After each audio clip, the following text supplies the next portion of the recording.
بسم اللہ الرحمن الرحیم۔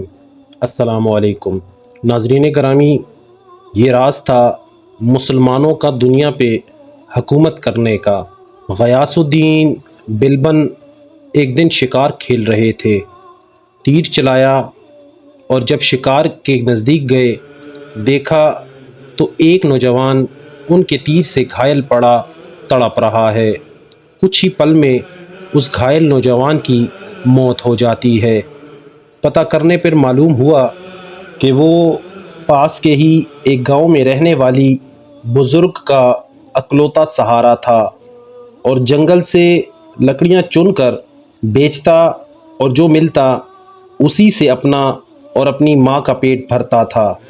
غیاث الدین اس کی ماں کے پاس گیا، بتایا کہ اس کی تیر سے غلطی سے اس کے بیٹے کی موت ہو گئی۔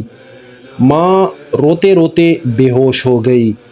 پھر غیاث الدین نے خود کو قاضی کے حوالے کیا اور اپنا جرم بتاتے ہوئے اپنے خلاف مقدمہ چلانے کی آزادی دے دی۔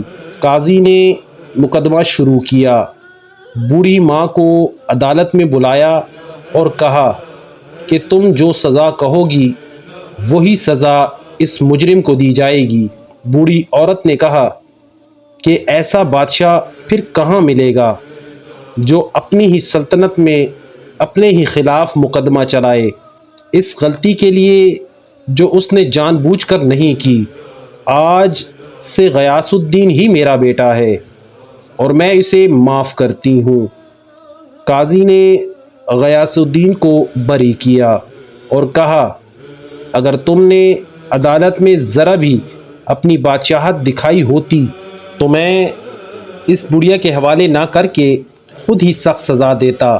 اس پر غیاث الدین نے اپنی کمر سے خنجر نکال کر قاضی کو دکھاتے ہوئے کہا اگر تم نے مجھ سے مجرم کی طرح رویہ نہ اپنایا ہوتا اور میری بادشاہت کا خیال کیا ہوتا میں تمہیں اسی خنجر سے موت کے گھاٹ اتار دیتا۔